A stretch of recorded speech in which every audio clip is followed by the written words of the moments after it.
I couldn't believe it. I was in the stand an hour and a half of my 10-day hunt, and it was over. And I just shot my biggest deer of my life with my bow. Big Buck Registry's Deer Hunting Podcast, powered by Advanced Takedown Tree Stands, episode number 207. Brian Hardy, face paint, swamp sweat, and Florida deer hunting. Please support our sponsors as they make this show possible. Today's show is sponsored by Advanced Takedown Tree Stands, Covert Scouting Cameras, the Horny Buck Seed Company, the Euro Hanger, and Morse's Sporting Goods.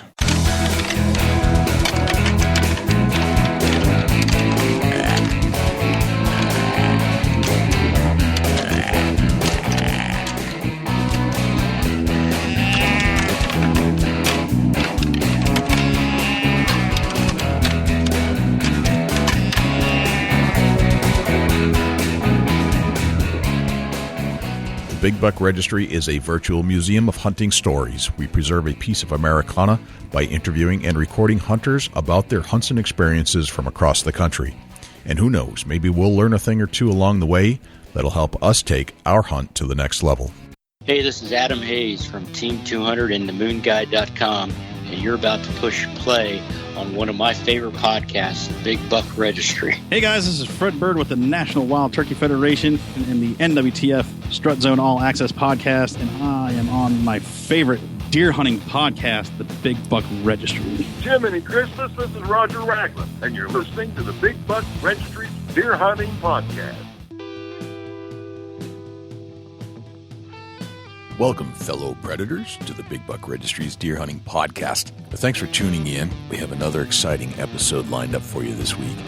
If you are a first-time listener to the show, I want to say thank you for tuning in. I don't know how you're listening, but I wanted to let you know that this show is found in multiple locations.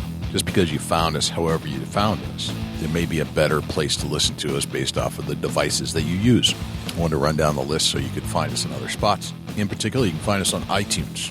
If you are an iTunes user and you haven't left us a review yet, please do so. Whether you like the show or don't like the show, either way, we'd like to get some feedback. Subscribe to the show on iTunes. That helps us out. Helps us out in rankings and lets us know if you're listening. Lets us know if you're out there. If you're not an iTunes user, you can find us on TuneIn Radio. You can find us on iHeartRadio. You can find us on Stitcher. We're also on Blueberry and Libsyn. And if all else fails, you can also find us on YouTube. So you can get every single show we've ever done on YouTube. Yes, it's a video, but with all of our great audio content. Also, if you are a long-time listener, I want to say thank you for tuning in and being a loyal supporter. If you like this podcast, I'm going to post a link where you can go and nominate this show for the Podcast People's Choice Award. And that's going to be available at bigbuckregistry.com/podcast awards. It looks like you do have to fill out your name and provide an email address, which to me is annoying. But at least if you care enough, if you like the show enough, please nominate the show for the Podcast of the Year People's Choice Award. That would be most appreciated. If you ever participated in our safety harness program, all of the harnesses that we have been spoken for, so we need some more. So if you have bought a tree stand or are buying a tree stand, keep us in mind. Keep those harnesses that come with those tree stands if you're not going to use them. There are many people out there that need them. We're running an exchange program here. Basically, if you have some to donate, you send them to us, and then we send them out to the people that request them. And all you have to do to participate, either to send them in or to receive one, if you need them, is send an email to jay@bigbuckregistry.com or dusty@bigbuckregistry.com, and we'll let you know if we have a supply of them. Currently, as I had mentioned, we do not have a supply. So if you have some to donate, or if you're about to buy some tree stands, keep us in mind, or if you have some already, and you're not going to use that harness, send it in here, and we'll get it out to the people in need. This week's guest is Brian Hardy. If you ever wanted to test a new kind of face paint that doesn't crack under pressure, meaning it doesn't run or disappear when faced with a severe perspiration situation, where would you go to test it? For Brian Hardy, Florida was the ideal testing ground because first, it's the perfect environment for sweat, but more importantly, he lives there. During a scorching Midwest hunt, Brian became fed up with traditional petroleum-based, hard-to-clean-up face paint, so he set out to create a healthy, easy cleanup, no-run solution to these face paint problems. And living in Florida, he conducted test trials right in his own backyard. Now, after years of trial and error, you will soon see Hardy face paint in some of the largest outdoor sporting goods shops on the planet. While we had Brian's attention, we decided to go grill Brian on how to hunt deer in Florida. We had no idea that you could have a rain out in deer hunting, but at least now, if you tried to hunt the Florida washouts, thanks to Brian, your face paint won't run anymore. So we're looking forward to the interview with Brian in just a second. Before we get there, let's turn to Jim Keller with the Deer News. The Deer News this week is sponsored by the Euro Hanger. You don't have to spend big bucks to hang your big buck. Get yourself a Euro Hanger. Facebook.com/Eurohanger, EUROHANGER. For the Big Buck Registry, this is Jim Keller with the Deer News. Our first story this week. ScentLock Technologies purchases Robinson Outdoor. This story was originally featured on the deeranddeerhunting.com website and was written by Alan Clemens. ScentLock Technologies, the leading manufacturer of premium scent-controlling products, is pleased and excited to announce its acquisition of Robinson Outdoor products. The transaction, finalized on July 6, includes all assets of Robinson Outdoors, including the Scent Blocker, Scent Shield, Tree Spider, and Whitewater Outdoors products and brands, as well as all patents and intellectual properties. While certain technologies may cross over between brands, ScentLock is clear that it plans to invest in the Scent Blocker and other Robinson brands and products separate from the ScentLock name and product lines. It is expected that all operations will be consolidated into the ScentLock offices and distribution centers located in Muskegon, Michigan. Ray Petering ousted at Ohio Division of Wildlife. This story was originally featured on the Blade BCSN.TV website and was written by Matt Markey. On Wednesday morning, Ray Petering was out of his job as chief of the Ohio Wildlife Division. Terminated was the word the more than 30-year veteran of the division used to describe his abrupt exit, while Ohio Department of Natural Resources Director James Zeringer characterized the change in a letter to the ODNR office as Petering returning to retirement. Petering, who was named chief at Wildlife in November 2015, had been at philosophical odds with ODNR wildlife leadership about a number of issues, including the direction and funding of the Wildlife Division. He had retired as acting assistant chief in 2011, then brought his extensive experience to the post when he came out of retirement to lead the Wildlife Division. At the time he was appointed, Chief Zeringer called Petering the ideal candidate for this job. On Wednesday, a spokesman for the ODNR offered this perspective from Zeringer. I want to recognize the commitment of former Chief Ray Petering as an effective wildlife conservationist and thank him for his efforts. Petering's sudden departure follows the recent resignation of Mike Budzik, who had been the primary advisor to Governor John Kasich on matters involving the ODNR. Budzik, a former chief of Division of Wildlife, laid out a scathing rebuke of ODNR leadership in his lengthy resignation letter. In his letter to the ODNR staff revealing Petering's departure, Zeringer announced Mike Miller would be the new chief of the Division of Wildlife. Miller, who had been serving as chief of the ODNR Division of Watercraft since 2014 and also was the ODNR's boating law administrator, has almost 2 decades of experience as a wildlife officer. Miller, who has been with the ODNR for more than 28 years, has been honored as the Shikar Safari Award for Wildlife Officer of the Year, Ohio State Grange Police Officer of the Year, Turn in a Poacher Officer of the Year, and Ohio Bowhunter Officer of the Year. Outdoor Channel star from Louisiana sentenced for poaching in Wyoming. This story was originally featured on the LouisianaSportsman.com website. The host of Wild Game Nation on the Outdoor Channel was sentenced last month in connection with an elk poaching incident on his Wyoming ranch last October. According to OutdoorHub.com, Billy Busbus Jr. was sentenced to 1.5 years of unsupervised probation and was ordered to pay $23,000 in fines and restitution, and will lose his hunting and fishing privileges in 45 states, including Louisiana, until 2019 for allowing an antlerless elk to go to waste and for hunting without a proper license.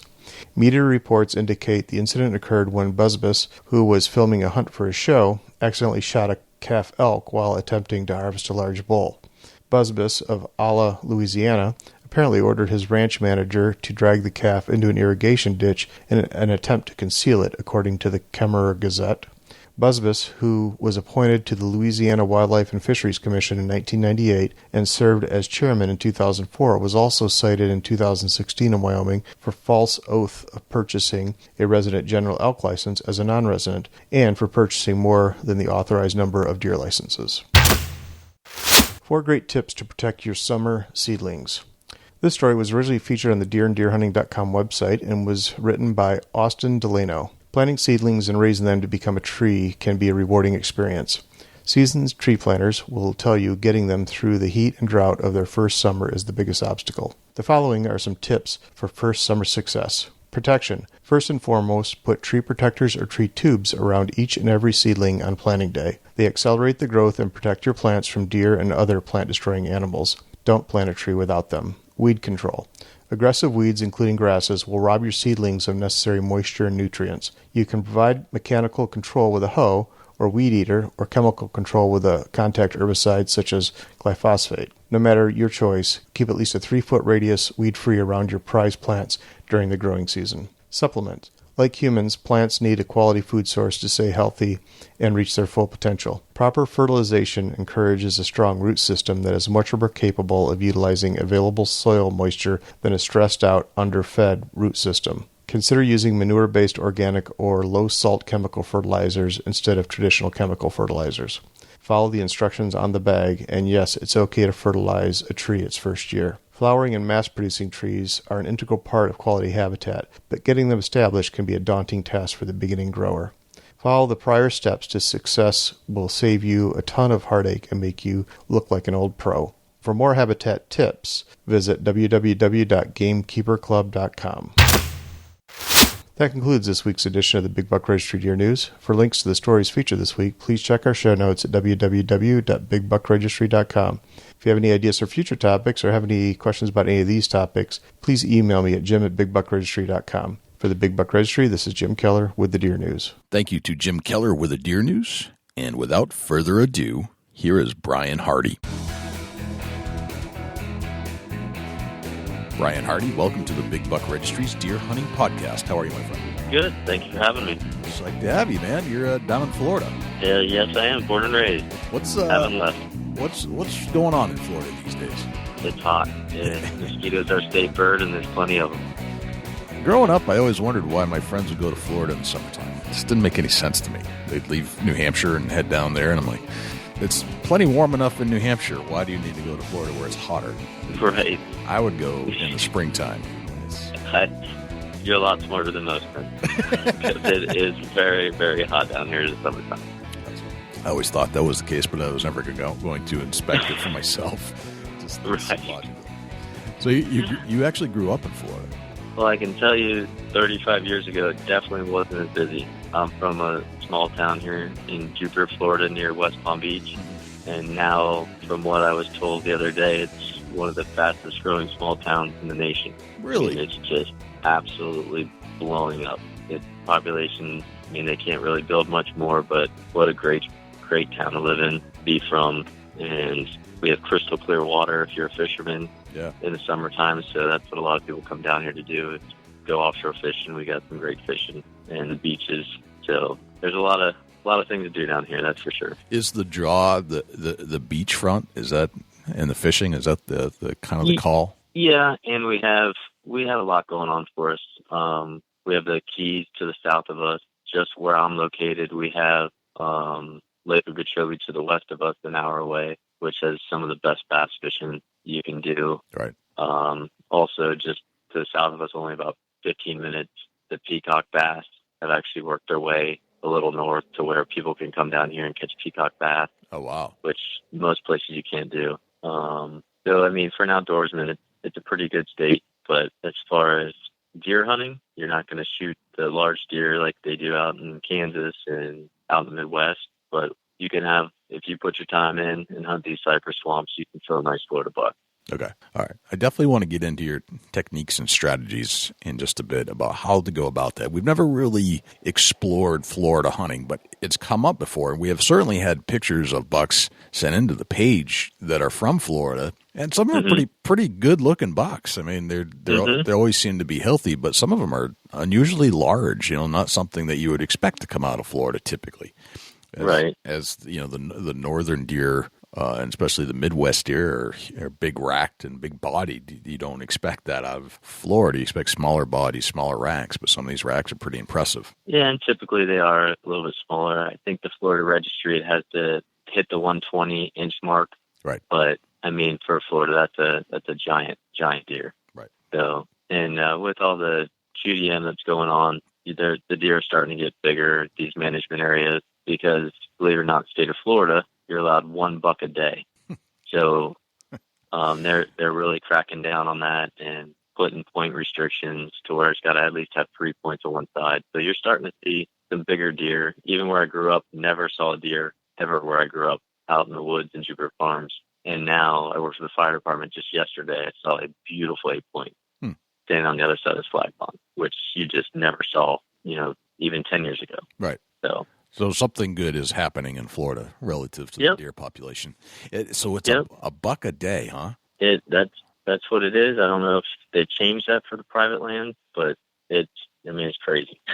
Does that mean that there's just that many deer? The population is so overloaded that it's No, not at all. Okay. Not at all. It's nothing. I started hunting out in the Midwest probably 8 years ago, and they're loaded. They have the numbers where here you're lucky to see a couple deer spit. So I don't know why that's up.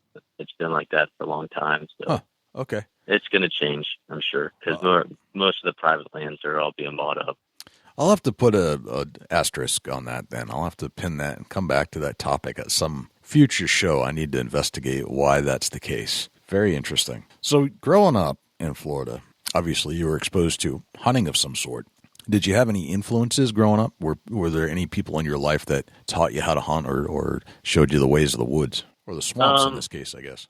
Yeah, I would say my dad. He hunted a lot when he was a kid and then kind of got away from it. And then some of my friends were hunting, and my dad got me back into it, or got me actually into it. And from then on, I was just hooked. I was always in outdoors, always fishing, always never inside. So got introduced to hog hunting. We have plenty of hogs down here. Yeah. In gator season, we have plenty of alligators, and we have Osceola turkey, which you can't shoot anywhere else in the nation. Right. So, I mean, it draws a lot of people. And when I was younger, I didn't really realize that, how fortunate I was. But now, the duck hunting I got hooked into duck hunting. That's probably my favorite. And we have some of the best duck hunting. Most people don't believe it, but it can get unbelievable here.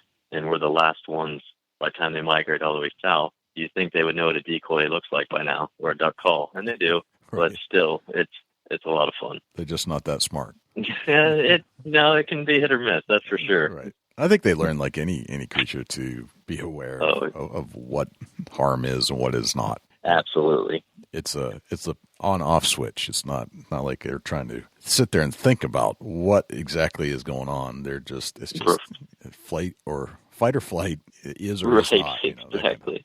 Very interesting. So can you describe the terrain that you're typically in and hunting? I mean, we think of Florida, we think of swampland. Right. Yeah, and swamps are different there than other parts of the country, I think. And maybe I'm wrong. I would say we're probably similar to some of like Louisiana, southern Louisiana, and we have a lot of cypress head down here, South Florida, and a lot of swamp. Duck hunting, most people get around on airboats, and hog hunting, stuff like that, it's swamp buggies, because we're in our rainy season just starting now, and we were in a drought for weeks, and now all of a sudden we've had a couple of weeks of rain. Everything that was completely dry, the cypress heads are already 6 feet deep, so it floods really quick. And where you thought was a good spot where you put up your stand that was dry, now you're going to take a boat to. So you really have to pay attention to the water level. So that's interesting. So is deer hunting like a boating activity in some scenarios? Some people do take canoes in. We have we have a lot of ponds, lakes, rivers that come through. So people do a lot of hunting to try to get away from the crowds. Okay. And so it just depends on where you're at, basically. Is the deer hunting better the deeper you get into the swamps? Usually, just like anywhere else. If you backpack in or you hike in and you're away from the weekend warriors that you only have so much time to hunt. So if you put your time in, and you hike a couple miles in, you're going to see more. You're going to have probably a better chance than most. Okay. So, and that's kind of the philosophy, I think. I mean, it's all based off pressure in a lot of ways, and swamps historically, biologically, are places of escape for any deer to get away from predators and hunters. Right. So the deeper you go, the bigger deer you'll find. generally speaking. Absolutely. Okay, so Yeah, absolutely. that theory holds true in Florida. Oh, yeah. Okay. And our population is just getting more and more. So, yeah. I mean, the first person that goes on their first hunt, if it's a successful hunt, they're hooked. So sometimes the new person you take, you might not want to put them on such a great hunt. Their first hunt, because you spoil them, right? Especially down here. So, right. But it's a lot of fun to take new people, and it just seems like anytime you think you found a spot that's just you and a couple of friends know about it, the next year you go there, 20, 30 other people know about it. So it's always nonstop scouting. Okay. On a side note, do you remember the first firearm or weapon that you ever fired? I do.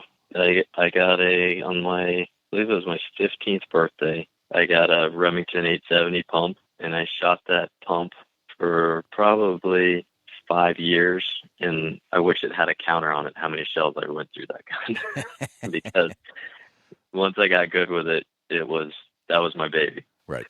That's a great gun. Just a standard classic. Yeah, absolutely. Absolutely. Very nice. What does hunting mean to you these days? What's your philosophy? Does it have some core meaning in your soul? It's basically my passion. I mean, if it wasn't for the regulations and everything that's going on today and that's been going on the last 30 years, probably there would be no hunters because everything would be shot out and just wouldn't have places to go because everything's getting bought up and getting privatized. So hunting to me is my way of just getting away from reality, having a good time, sharing time with friends, family, and I honestly don't know what else I would do if there wasn't. I'd probably be fishing, but hunting to me, I just love the challenge. I love the sport, and I pretty much got away from rifle hunting. All I do is bow hunt now. So challenge to me is just, I love the challenge. Gotcha. Is that a phone ringing? Oh, yeah. We have a camo face paint company, so we're now deeper in the business, called Hardy Face Paint. I was going to ask and you we about just that. announced. Yeah, we just announced today that we are going to be in 2,188 Walmarts across the nation. So my phone is blowing up. People telling me congratulations. That's a big deal, man. I mean, as a retailer, that's a big move. It's a very big move. It's the third season and third year with the Camo Face Paint Company that we started, and it's just growing at such a rate. It's so awesome. I mean, very blessed on how it's worked out. Right place, right time. My wife runs the company, so it's basically her company, and she is just, I'm a lucky man. I married a smart girl. That's all I can say. So it's been well. So so this is a development of face paint. I mean, you see face paint around, and certainly, my son loves eye black for youth baseball. And yeah, but we also carry that as well. Okay, all right. So this is interesting. So it's essentially makeup, right? At its core, you can't get around it. It's 100%. I believe if you put it on your face, what else can you call it? You can call it face paint, you can call it war paint, you can call it makeup. Right. It's all the same stuff. All the same stuff, just branded differently for different applications. Absolutely. Okay. And we kind of changed the game on it. We took a product that's out there. Most of them are petroleum based. I'm a firefighter down here in South Florida. So the cancer studies we're doing are just incredible. And why firefighters lose approximately 10 years off their life, why so many percentage get diagnosed with cancer at an early age. And it's because of absorption rate. A lot of people don't realize people are still using burning corks and putting that on their face. That is a big no-no. They're using these face paints that are petroleum based. It's coming from oil. Right. So my wife is very organic lifestyle, and I came back from Kansas one day and told her, I said, there's no face paint out there. It just, you sweat, it runs down your face, you touch your face, gets all over your hands. I had it all over my rental car. It just makes an absolute mess. Right. And she said, well, let's try to come up with something. And before you know it, we worked on it, and we developed a face paint that is water-based. There's no grease in it. It's water and sweat resistant, smudge-proof. Once it goes on, it stays where you put it. We actually have an applicator attached to the cap, so you can brush it on your face if you don't want to get it on your hand. It's non-toxic, carcinogenic. How about yes, thank you very much. Yeah. Tongue twister for me. Yeah. And when you want it off, it's basically a little bit of water You don't have to scrub hard, and it's the easiest face paint to come off on the market. People are just absolutely amazed by it. It's one of those things, once you try it, you're never going to use anything else. And because of that, our third season, I mean, it's just, we went to the ATA for the first year. People were coming up to me that I've watched on TV my whole life, and they're calling me by my first name. I'm like, how do you know me? Hardy Face Paint, and Right. It's such a cool experience. It's a tremendous American story. I mean, it's one of those entrepreneur success stories that you like to hear, and unfortunately for every one, there are probably 1,000 failures. Oh yeah. Oh yeah. So I think, but to hear that somebody has actually done something and progressed to that level where you're getting into a national market with just a concept because you identified a problem in the market is fascinating. Absolutely. And it's just, my hat's off to my wife, because she's just been, you couldn't stop her. She's been the motivator. She's been pushing. And she told me at one point, she's like, we have to do this. I mean, it's going to cost money. The only way to make it is take risks. I'm willing to take it if you're willing to take it. And we sat down, we crunched some numbers, and we both decided, let's go for it. And it's just been tremendous. Wow. The support we're getting from the hunting community, from our family, friends, it's just been, everybody has just been the motivator to keep pushing us to go forward. Wow. And our very first show was the World Deer Expo in Birmingham. Yep. And that was 2 years ago. And we just went with a basic black squeeze tube. We didn't have any other colors. And 3-day show we sold, I don't even remember the number. It was over $2,000 in face paint. My wife and I looked at each other and were like, this is going to work. And people were just, from then on, we started social media, and it's just been nonstop go. We run our own social media. So if you have any questions, we're on Instagram, Facebook, Twitter, the new YouDo app, and it's ask us anything you want. We're always on it. We're always willing to answer. If you have any problems with the tube at all, just contact me. I'll send you another one if it's a defect or anything you need. I mean, it's been basically the support we're getting. You can only support the hunters that are supporting you. I mean, it's just been an awesome experience, and I wouldn't change anything about it. That's very cool. I like the story. So how many applications have you had to put on your face for trial and error over the last 2 years? That's a good. I would say we probably did, just to get the black correct, if I had to guess, probably between 30 and 40. Wow. And that would be out here in the summertime, push mowing my yard with it on, sweating, standing out. My wife making me stand out in the rain instead of just jumping in the shower. You have to do the real thing. I hope you have video of this experimentation. Jumping in pools, and coming out with it not smearing, not coming off, staying right where you put it. Right. I mean, she's definitely put me through the ringer with it. That's for sure. And it's been a lot of fun as well. That's excellent. I like your wife already. That's great. So the trial and error is, I mean, I got to go back to like just eye black in general. Play a lot of baseball, or at least we have this year. So we've gone through a lot of eye black.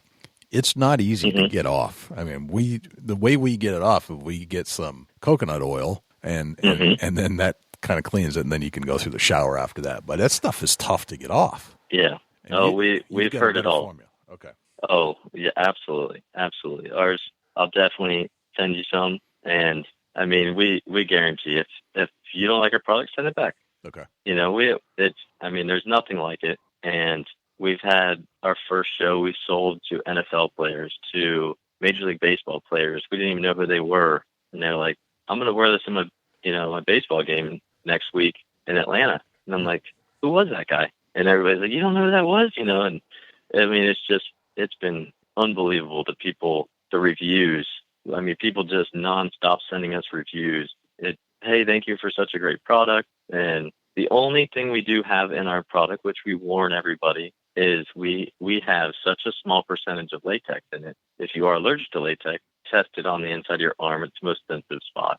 Gotcha. That if you're going to have a reaction to it, that's where you'll happen. We don't recommend just throwing any face paint on your face if you don't look at the ingredients. So that's the only thing, but that's that's one of our ingredients that we cannot take out.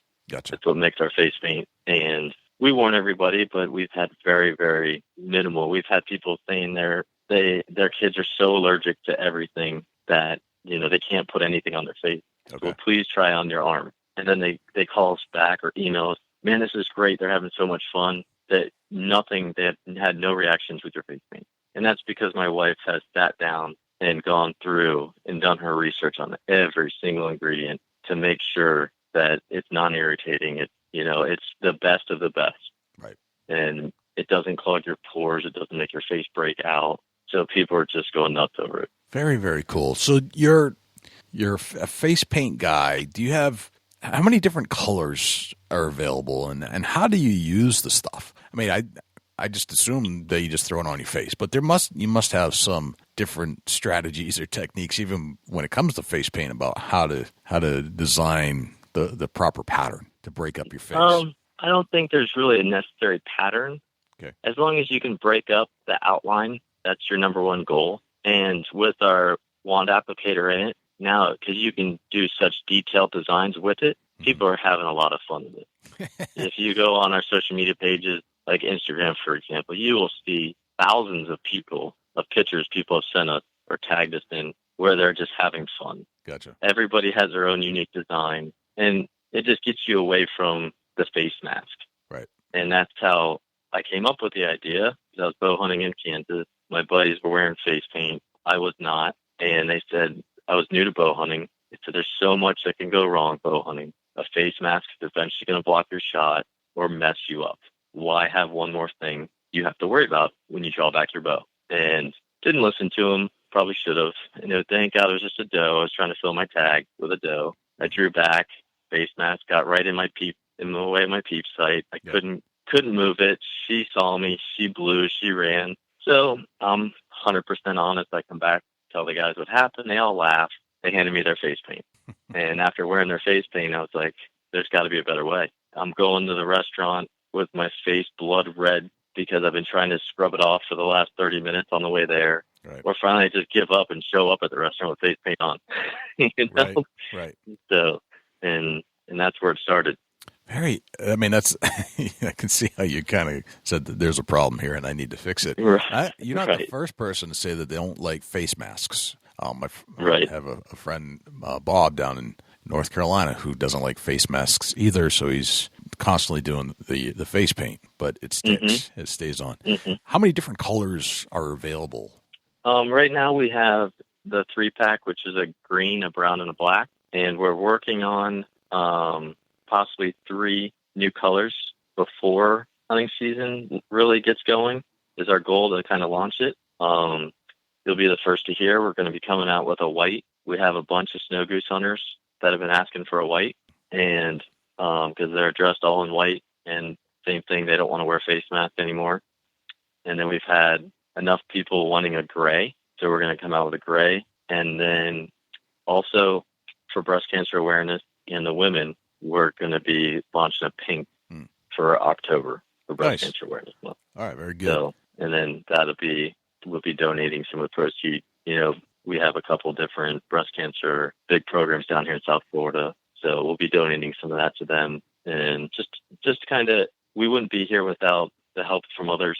So to give back is a huge part of our business. And so we give back to Ducks Unlimited, one of our local United Waterfowlers. And then now we can do a little bit more.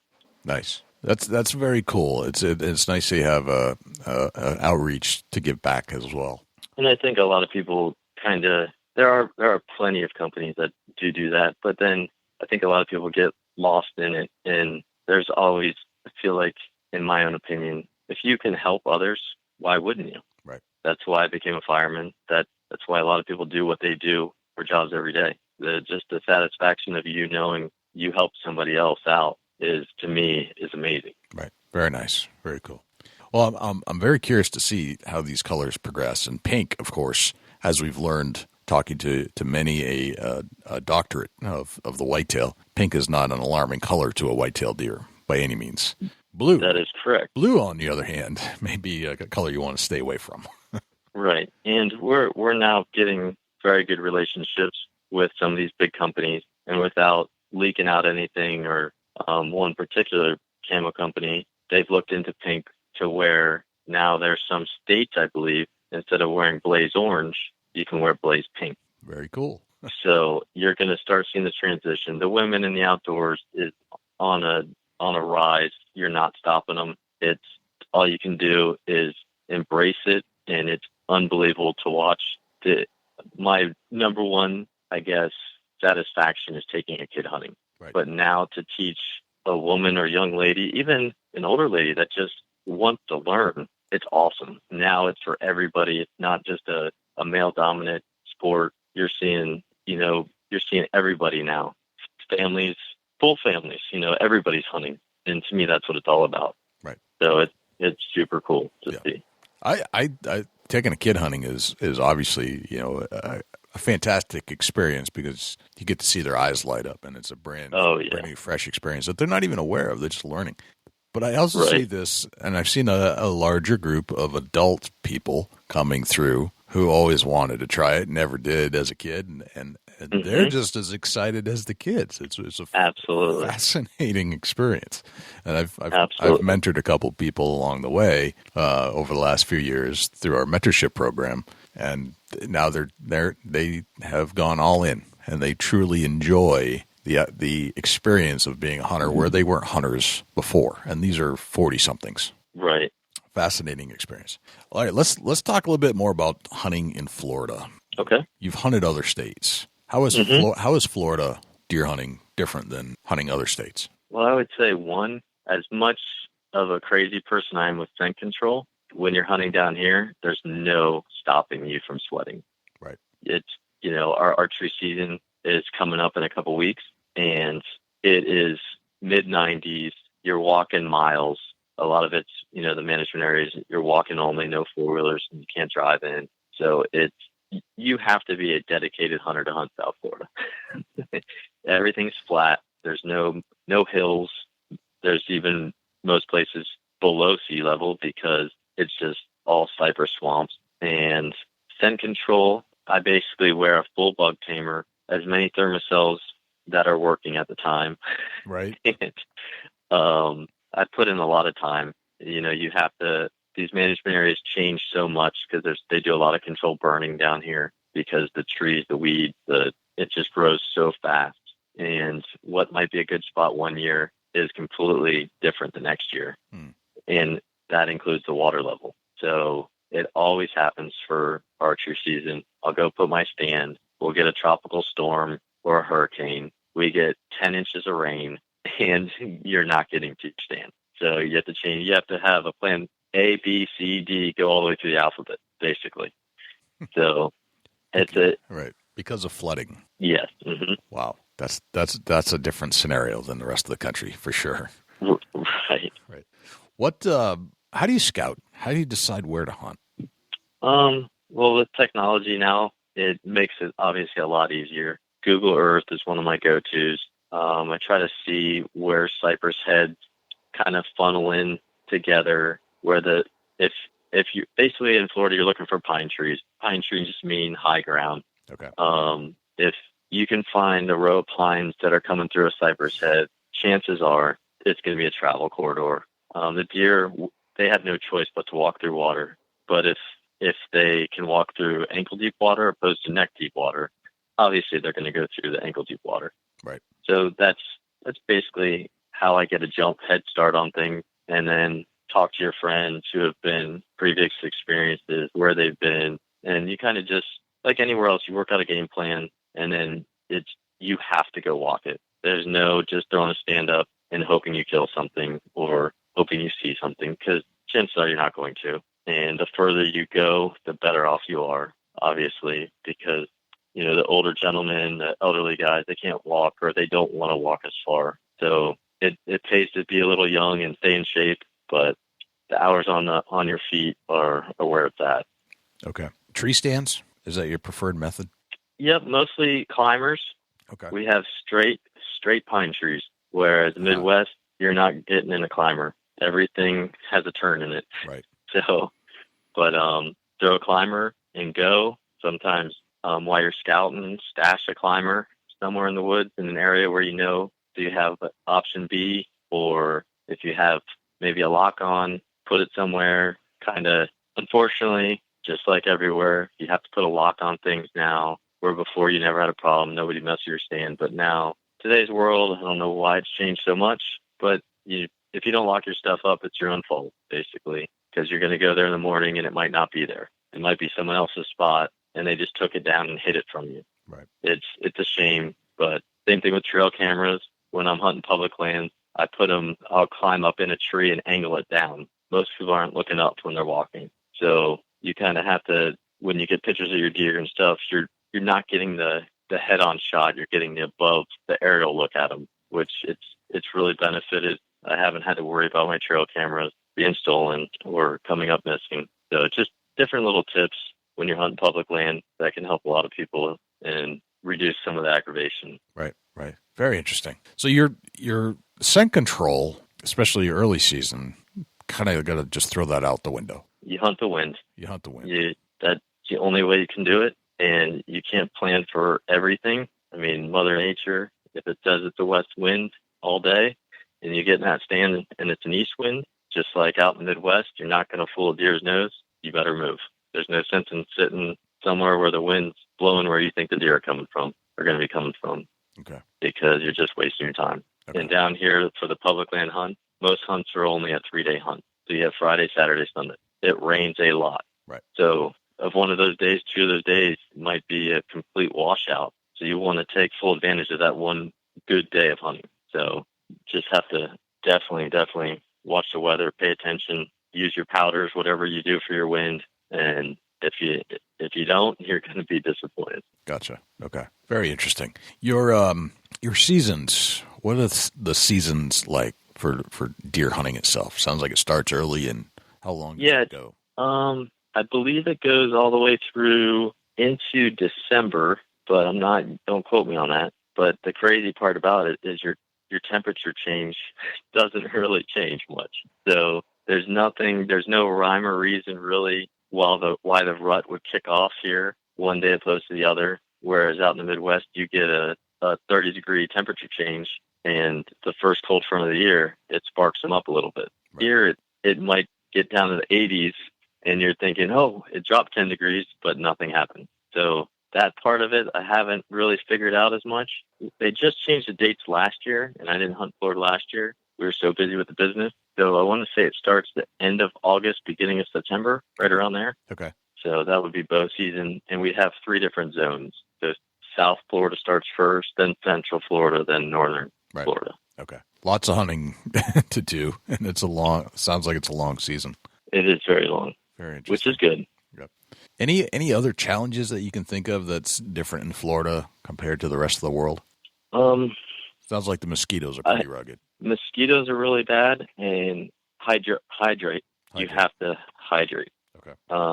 I haven't been out on a antelope hunt where you see it's 100 degrees, but I think it would be about the same. Okay. You're walking a lot, you're sweating a lot. Better bring your water, better bring some way to hydrate. It's very important, and you see a lot of people get in trouble. So that's probably one big thing here in Florida. And mosquitoes, I know a lot of guys that just give up and they put bug repellent on and strictly hunt the wind. Okay. I refuse to do that. Right. But they still are somewhat successful, and even bow hunting, they're still successful. So they're proving me wrong, but I can't do that. Gotcha. All right. It sounds like a completely different world, and obviously you have a lot of species that you can hunt beyond deer, and obviously the fishing in Florida is quite tropical and a huge variety of fishing, both inland and offshore. Absolutely, and we're only 60 miles from the Bahamas, so that's a big. I mean, it only takes an hour and a half by boat, and you're in the Bahamas. Right. So a lot of things to do. Yep. The outdoorsman's paradise in a lot of ways, except for maybe the temperatures. That might be the only the biggest challenge is dealing with that. Absolutely. But being from here, you get used to it, and most of the guys that are very successful aren't coming from other states to hunt here. You know what I mean? They get to see their seasons change. and the leaves change where we don't. And they're mainly, the out-of-staters are coming strictly for either a gator hunt, a hog hunt, or the Osceola to finish out their Grand Slam. Right. Gotcha. Quite a state as far as the outdoorsman aspects of life are concerned. Very cool. All right. So, Brian, I asked you to think of a memorable deer hunt that we want you to take us on. And it's obviously an event that's already occurred, but where are we going to go on your hunt? My guess is maybe not Florida. No, I'm going to have to go with last year. Okay. One of my best friends I've been hunting with for quite a while now. We found a small chunk of property in Kansas that we leased, and it's just him and I bow hunting. So we went out in the summer, checked it out, set up some stands. We were able to get 11 stands up, 11 lock-on, and trimmed all the shooting lanes, hoped for the best, and the stage was set for November. We flew out there. I landed at noon, and it's about an hour and a half drive to the property, and we rented a house about 20 minutes away from the property. So I told him, I knew he wasn't flying in until about 3 in the afternoon. So I told him I would do all the shopping. We always stay for approximately 10 days to hit that rut, to try to at least hit the rut, see some of it. And I got out there. It was actually warmer in southeast Kansas last year than when I left Florida. I landed, it was 78 degrees, and went and did all our shopping, just kind of took my time and got to the house and realized, man, I still have 2 hours before dark. So very quickly took a shower, jumped in the truck, drove out. Well, they didn't have my truck, of course, at the airport. They said they were completely out of trucks. They could upgrade me to an Expedition, fully loaded. So the first purchase at Walmart was a tarp, and drive out there, went to the closest stand that I didn't have to hike to because I knew deer were already on their feet. Snuck in the stand. About an hour later, some does start walking out into this cut bean field, and right after they all stepped out, I heard behind me a buck rubbing a tree. I could see the treetop shaking, and all of a sudden, all the does in the field blow and clear the whole field and run. Really? And I'm going, man, it was dead quiet, and I'm sweating. It's just super hot. I brought all my Florida hunting clothes, and I look over before I could even try to see what that buck was. Here he comes to investigate, and he was a giant. I saw him for a split second coming through some cedars. I grabbed my bow, ready for a shot. He came, I'm guessing it was 13 to 15 yards, right around there. When I saw him, I had just one little window, one opportunity. He stopped perfectly. I released the arrow. Once I saw his lips kick out, I knew it was a great shot. And there's just so much going on through your head. I've never seen a deer this big on hoof before. And he ran out in this field, turned around, and I could not get another shot on him, and he fell over at 43 yards. When I got down, I couldn't believe it. I was in the stand an hour and a half of my 10-day hunt, and it was over. And I just shot my biggest deer of my life with my bow. Wow. It was incredible. I first called my wife, and she was super excited for me. Called my dad. He's like, you did what? You just got there. And I ended up calling one of the farmer's sons that I met during the summer. He said, hey, if you get blood on the ground, please don't track it. I'm training a dog. So I told him, I said, well, I just killed a giant. He's laying in the middle of the field if you still want to work your dog. And he's like, well, I'll bring the dog anyways. And he ccame over and saw the deer. He's been hunting the deer for 3 years. He was super excited for me. I mean, out there, everybody's so nice. He told me to come by his house. He had sheds of the deer. He gave me some sheds off the same deer. And we put a tape on him. He scored 165 and 3/8. Wow. So that's a quarter. That's a beautiful deer.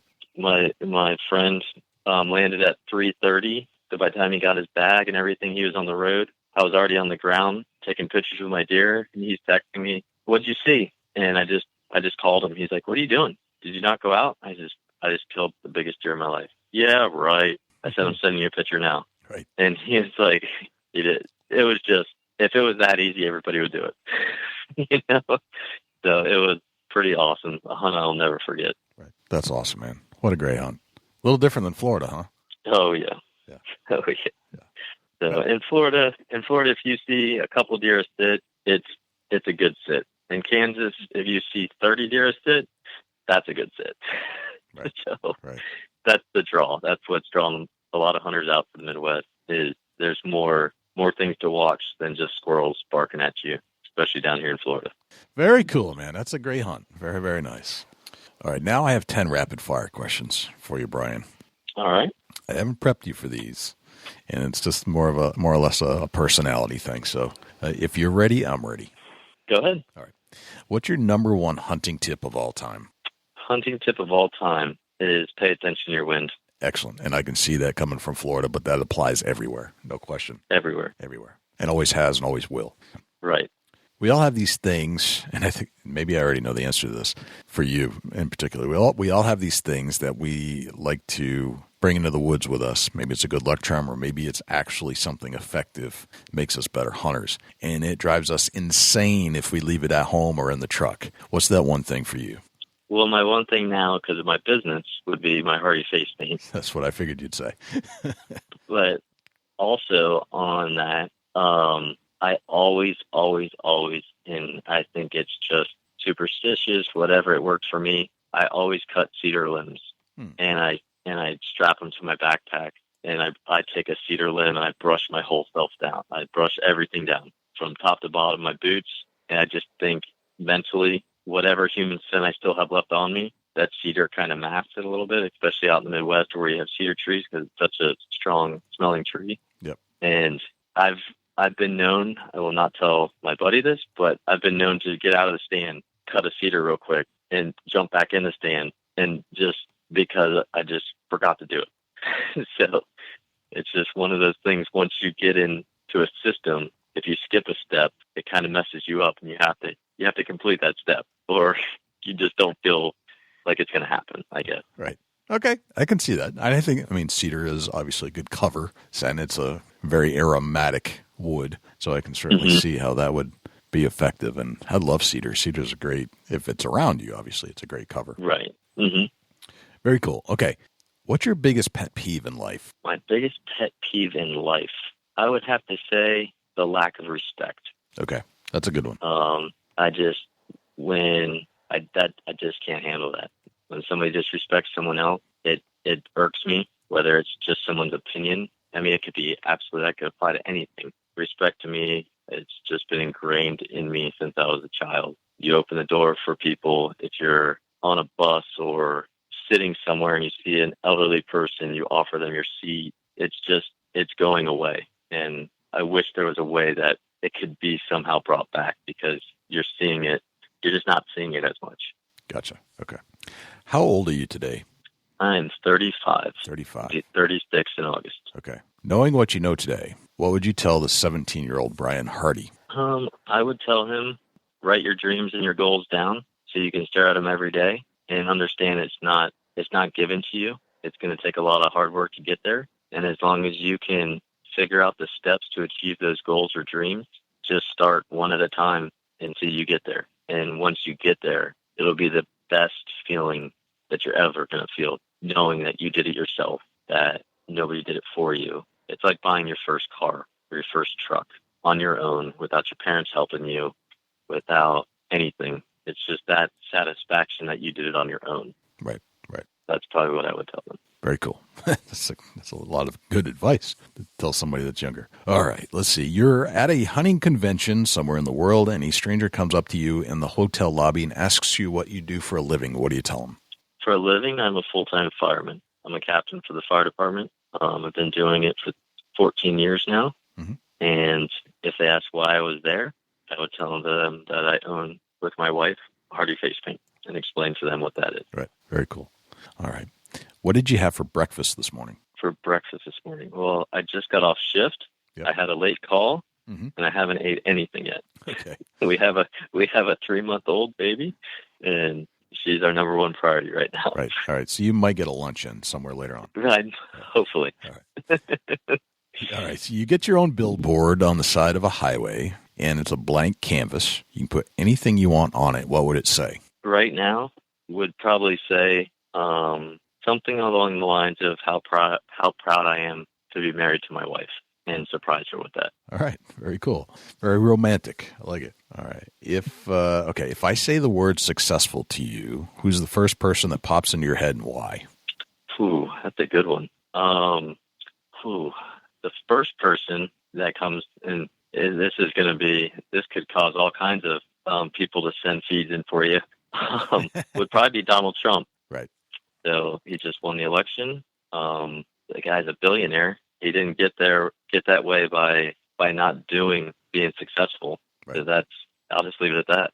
Well, it's been our most common answer lately, I have to say. Okay. Yeah, you're not the first person to say that. Kind of came in as the dark horse, not expecting to win, and You're right. Surprised everyone. And we only live 18 miles from Mar-a-Lago, so we've always seen Donald Trump down here. Right. So he's not a new person in our spotlight down here in South Florida. Gotcha. Okay. All right. What's a day in your life look like? A day right now is super busy. Like I said, we have our first child. She'll be 4 months here in a couple days. So it's mainly we are 100% on her schedule. When she's napping like she is now, I try to get as much of the house stuff done. I try to answer any email, social media questions. Between the wife and I, we're only 2 people, and we're the only 2 people that run our business. So if that makes any sense, it's chaotic. Right. Yeah, it makes a lot of sense. Absolutely it does. All right. And finally, what's a deer hunting day in your life look like? A deer hunting day would have to be, to me, that first cold snap, not missing that first cold snap. Okay. Is it early rise, or what's that day look like? What's your typical? Oh, it's early. You're in the stand way earlier than you normally are because it's your first hunt of the year. Okay. Now, you've basically been preparing for that day since the last season. Okay. So, and is it an all-day kind of hunt, or is it down after the morning hunt, take a break? It typically depends on the activity. Okay. Or what needs to be done, if any last-minute tweaking on some stands need to be done. But usually it's an all-day sit. Okay. All right. Very good. Those are the 10 rapid-fire questions, Brian. Thank you for going through that ordeal with me. Excellent. Good job. So, Brian, where can we find out more about you, your company, your products? Where are people looking social media-wise, website-wise? Our website is hardyfacepaint.com. You can order straight from there. Like I said, on July 10th, we're going to be in almost 2,200 Walmarts. We're also going to be on Walmart.com. We're on Amazon. We're in Max Prairie Wings, Lancaster Archery, quite a few smaller local archery shops. We're expanding pretty good and getting our name out there. And as far as social media, Instagram, Twitter, Facebook, the YouDo app that just started, we're anywhere. Okay. Google us and you're going to find it. Very cool. All right. I will make sure we go and find all your pages and like all your pages as the Big Buck Registry. Sounds great. And like I said, if there's any questions, email me. I typically email you back the same day if I can. If not, it'll be within 48 hours. Any question you have, I will have an answer for you. Awesome, man. So don't be afraid to ask. Very cool. I appreciate you coming on the show and talking to us about Hardy Face Paint and what it's like to hunt in Florida. It's been a mystery to us for those of us who have never hunted Florida and how to go about it. And it's I love your story about your products. I think you have quite a bright future ahead of you in the face paint business. Well, I hope so. And like I said, we broadening our business and we're going towards the sports as well. So our eye black is available. We haven't finalized our packaging, but you can still purchase the eye black, and you'll obviously be getting some. So you can give me a review, tell me what you think, and see it firsthand. Okay. Well, my son will mostly appreciate that. He loves the eye black, and it's that team bonding that he offers to everybody in the dugout just before game time, and somehow they seem to play better when they get painted up. There you go. Excellent. Oh, Brian, thank you very much. This has been an honor and a pleasure to have you on our show, and thanks for telling us your story, and looking forward to big things from you down the road. Sounds great. Thank you for having me. Well, thank you very much to Brian Hardy for joining us on the Big Buck Registry's Deer Hunting Podcast. It's a very interesting story that he had to tell. I wish him well. It sounds like he's off on the right track in getting all his products into retail stores. And we are in the process of actually testing some product that Brian sent us, so we'll let you know how it goes. But so far, it's very interesting. It's much different than any face paint we'd ever used, and we're looking forward to using some face paint in the field this year instead of going with the face mask. So best of luck to Brian, and hope you enjoyed the interview. Dusty, do we have a Chubby Tines tip of the week? Talking about the woods, Jay brings up a great Chubby Times tip for you guys. All right, what do we got for a Chubby Tines tip of the week? The Chubby Tines tip of the week is sponsored by Morse's Sporting Goods. Firearms, used firearms, bows, used bows, located at 85 Kentucky Falls Road in Hillsborough, New Hampshire. Give Jim a call at 603-464-3444, morsessportinggoods.com. Your dollars go further in New Hampshire. There's no sales tax. Morse's Sporting Goods.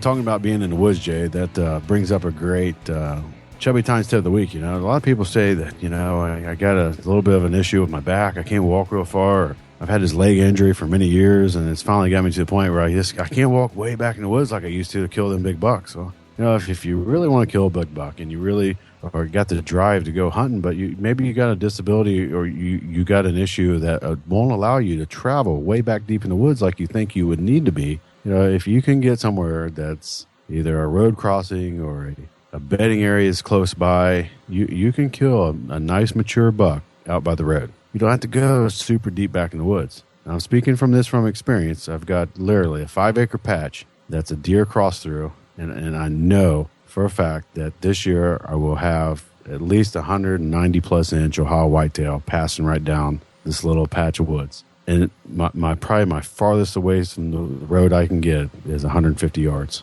And I'm going to run into a creek. 150 yards from the road, I'm going to hunt the guts out of it. I know there's big deer passing through there. That being said, though, keep that in mind. If you got an issue that you cannot get back into the woods, and there's multiple things that could be wrong that you can't make it back deep into the woods. Sometimes you don't have to be that far off the road to kill a nice mature whitetail. Keep that in mind. Set it up like you was hunting deep in the woods, and just be there and hunt hard. Love it. Very, very nice. Well, thank you to Morse's Sporting Goods for sponsoring the Chubby Tines Tip of the Week.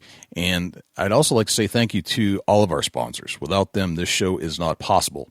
And specifically, I'd like to say thank you to Advanced Takedown Tree Stands, Covert Scouting Cameras, the Horny Buck Seed Company, the Euro Hanger, and once again, Morse's Sporting Goods. And I truly believe in each and every product that we're advertising on this show. We've tried them all. We've been to the stores. Each and every one are absolutely high quality, high grade products. And if you're shopping for any one of these types of items, please give our sponsors a shot first. Dusty, where can we find you when you're not hanging out here in the studios with me? Shoot me an email, dusty@bigbuckregistry.com. You can look me up on Instagram and Twitter @ChasingAntler, Facebook.com/Chubby Tines Outdoors. Jay, where can the people reach out to you when you're not on the mic? Likewise, you can shoot me an email, jay@bigbuckregistry.com, and you can visit us on Facebook, facebook.com/bigbuckregistry. We're also on Twitter, which is twitter.com/bigbuckregistry. We're also on Instagram, instagram.com/bigbuckregistry, and YouTube, which is youtube.com/bigbuckregistry. On YouTube, you can listen to all of our podcasts in their entirety. As far as videos are concerned, it's a boring video, but the audio content is there, so you can actually listen to our podcast. You can also listen to all of our live shows that we've done on Thursday nights when we do them, and we've gone back and re-interviewed a lot of our previous guests we had on the show just to put a face to a voice, let's put it that way. You can always listen to our show on other places as well, not just YouTube. We're found on iTunes, iHeartRadio, TuneIn Radio, Stitcher, and Blueberry. And if you would like to submit a buck to our page for consideration and be featured on our page in front of 250,000 diehard deer hunting fans, all you have to do is go to bigbuckregistry.com/mybuck, and all of the instructions will be right there. I think that's pretty much everywhere we're at. Just want to give one more shout out to all of our sponsors: Advanced Takedown Tree Stands, Covert Scouting Cameras, the Horny Buck Seed Company, the Euro Hanger, and Morse's Sporting Goods. I think that's a wrap, Dusty. That's a whole lot of big buck, Jay. Sure is. I'm Jay Scott. I'm Dusty Phillips. And this is the Big Buck Registry's Deer Hunting Podcast. We'll see you next week. Can't wait.